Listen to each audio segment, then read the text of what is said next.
آج کربلا کا میدان میں 10 دن پانی، 10 دن بھوکا، 10 دنوں کی ظلم کی داستان تو یاد رہ گئی، 40 دنوں کے ظلم کی داستان تم بھلا بیٹھے۔ یہ جو کنواں مجھے سامنے دکھ رہا ہے، روما کا کنواں، ایک وقت مسلمان میٹھے پانی کے لیے ترس رہے تھے، کیا میں نے یہ کنواں خرید کر نہیں دیا؟ تم نے روزہ رکھا ہے، آؤ محمد الرسول اللہ تمہیں خوشخبری دیتے ہیں، روزہ تو تم نے دنیا میں رکھا ہے، آج کا افطار ہمارے ساتھ ہونے والا ہے۔ اس اہل سنت والجماعت کے نوجوانوں کو یہ باتوں کا علم ہونا چاہیے۔ کون سی بات؟ آج کربلا کا میدان میں 10 دن پانی، 10 دن بھوکا، 10 دن ایسا کیا گیا، 10 دنوں تک ظلم کیا گیا۔ تمہیں 10 دنوں کی ظلم کی داستان تو یاد رہ گئی، 40 دنوں کے ظلم کی داستان تم بھلا بیٹھے۔ تمہیں 40 دنوں کا ظلم نہیں نظر آیا؟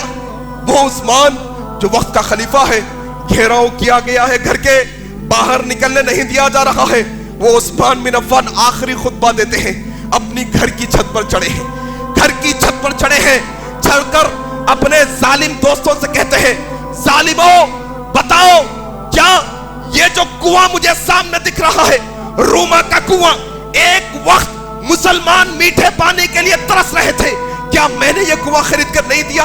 کہا تم نے دیا، تو پھر کیا میں جس کنویں کو خرید کر وقف کروں اس سے 2 گھٹ پانی تم مجھے نہیں پلا سکتے؟ اللہ اکبر۔ عثمان نے کہا کیا مسجد نبوی جب چھوٹی پڑ رہی تھی میں نے زمین خرید کر اللہ کے نبی کو وقف نہیں کی؟ کیا اس مسجد میں مجھے جا کر نماز پڑھنے کی آج اجازت نہیں؟ کہا نہیں دے سکتے۔ ظالموں نے خود کیا ہے۔ آج لوگ یہ سمجھتے ہیں حضرت علی کی حضرت عثمان کی دشمنی تھی، دونوں کے اندر دشمنی تھی۔ اعوذ باللہ، آواز سنو، دنیا کی کوئی تاریخ کی کتاب یہ بات سے انکار نہیں کر سکتی۔ جاؤ، تم اہل حدیثوں کی کتابوں کو نہیں مانتے، نہ مانو اپنی کتابوں کو، جاؤ مسلمانوں کی تاریخ کی کتابیں نکالو، جاؤ نکالو عیسائیوں کی تاریخ کی کتابیں نکالو، جاؤ رافضیوں کی تاریخ کی کتابیں نکالو، یہ جملے تمہیں ملیں گے۔ کیا محظور کیا گیا عثمان بن عفان کو؟ حضرت علی رضی اللہ تعالیٰ عنہ نے کہا حسن حسین تمہارے خالو پر ظلم کے پہاڑ توڑے جا رہے ہیں، جاؤ ان کی پہرے داری کرو۔ کون حضرت حسین؟ کون حضرت حسین؟ کون حضرت حسن؟ یہ جنتی نوجوانوں کے سردار، جنتی نوجوانوں کے سردار۔ کیا عثمان کا مقام، عثمان کی گھر کی پہرے داری جنتی نوجوانوں کے سردار کر رہے ہیں؟ اللہ اکبر۔ کھڑے ہیں حضرت حسین، حضرت حسن، حضرت عبداللہ، حضرت طلحہ اور کون؟ حضرت زبیر بن عوام پہرے داری پر۔ حضرت عثمان نے دیکھا، بیٹے عثمان حسین یہاں کیوں آ گئے؟ یہاں مسئلہ بڑا خطرناک ہے، تم جنت کے پھول ہو، تم نبی کے نواسے ہو، تم نبی کے لخت جگر ہو، میں نہیں چاہتا کہ میری وجہ سے تمہارے جسم پر ایک خروش بھی آئے، میں تمہیں تمہارے نانا کے خدا کا واسطہ دیتا ہوں، میں تمہیں نانا کے رب کا واسطہ دیتا ہوں، چلے جاؤ یہاں سے، چلے جاؤ۔ عثمان کو یہ گوارا نہیں کہ اس کی وجہ سے کسی مسلمان کے جسم پر ذری خروش بھی آئے، جاؤ تمہیں اللہ کا واسطہ دیتا ہوں، چلے جاؤ۔ حضرت حسن حسین نے جب اللہ کا واسطہ سنا چلے گئے، جیسے ہی گئے دشمن گھر میں داخل ہوئے۔ 40 دن، یہ 40واں دن ہے، 40 دن سے روزے رکھ رہے ہیں، لگاتار روزے کی حالت میں، کھانا پینا کچھ نہیں۔ حضرت عثمان رضی اللہ تعالیٰ عنہ، بیوی نائلہ کہتی ہے عثمان تم یہ کیا کر رہے ہو؟ ہاں نبی کے نوازوں کو بھیج دیا، بھتیجوں کو بھیج دیا، ہاں نبی کے صحابہ کو بھیج دیا، دشمن اندر آ رہا ہے۔ کہا نائلہ ڈرنے کی ضرورت نہیں، نائلہ ڈرنے کی ضرورت نہیں، اللہ ہمارے ساتھ ہے، کوئی مسئلہ نہیں۔ نائلہ نے کہا ذرا دیکھو وہ دیوار ہے، وہ دیوار سے دشمن پھلانگ رہا ہے، اس کا ہاتھ مجھے نظر آ رہا ہے۔ کہا نائلہ دشمن کو آنے دو، دشمن کو مارنے دو، لیکن اللہ کے لیے میری نظروں کو قرآن سے ہٹنے نہ دو۔ اللہ اکبر۔ نائلہ میں چاہتا ہوں جب میری روح نکلے، جب میں شہید ہوں، جب میں مروں تو میری نظریں قرآن پہ ہو۔ جب رب تعالیٰ روز محشر مجھ سے پوچھے عثمان کیا کر کے آیا ہے، تو رب تعالیٰ کو کم از کم یہ کہہ سکوں اللہ تیرے کلام کو پڑھتے پڑھتے موت کے گھاٹ اتر کر آیا ہوں۔ اللہ اکبر۔ کہتے ہیں نائلہ، حضرت نائلہ سے کہتے ہیں نائلہ آج ایک پائجامہ لا کر دینا، عرب لوگ کیا پہنتے ہیں؟ تیبن، لنگی پہنتے، پائجامہ نہیں پہنتے. کہا نائلہ آج مجھے ایک پائجامہ لا کر دو. کہا سرداج کیوں؟ پائجامہ کیوں؟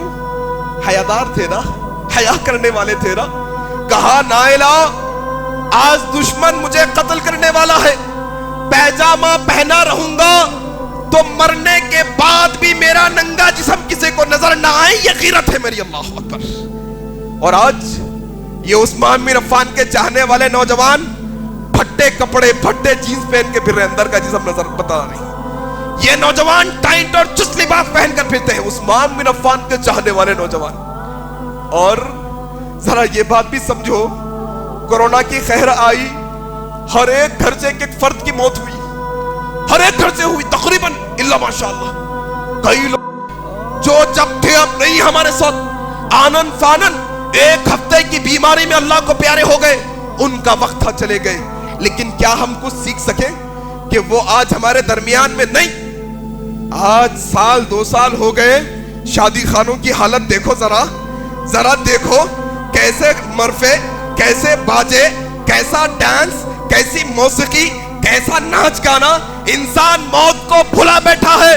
نوجوانوں سنو، ان کی موت ایک ہفتے میں آئی کوئی بیماری کی وجہ سے، لیکن اگر وہ موت کا فرشتہ تم ناچتے ناچتے رہو گے، اللہ کے حکم پر وہ موت کا فرشتہ آئے گا.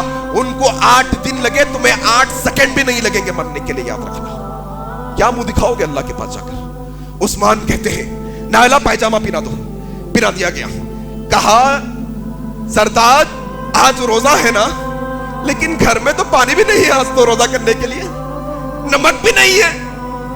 کہا نائلہ نبی خواب میں آئے تھے. کہا عثمان کیا حال ہے؟ کہا رسول اللہ 40 دن سے روزے رکھ رہا ہوں، افطاری کرنے کے لیے کچھ نہیں. اللہ کے نبی نے کہا عثمان صبر کا دامن تھامے رکھنا، صبر کے ساتھ رکھنا. عثمان تم نے روزہ رکھا ہے، آؤ محمد الرسول اللہ تمہیں خوشخبری دیتے ہیں. روزہ تو تم نے دنیا میں رکھا ہے، آج کا افطار ہمارے ساتھ ہونے والا ہے. عثمان اللہ اکبر. یہ عثمان بن عفان ہے. رب اشرح لي صدري ويسر لي أمري واحلل عقدة من لساني يفقه قولي. رب اشرح لي صدري ويسر لي أمري واحلل عقدة من لساني يفقه قولي.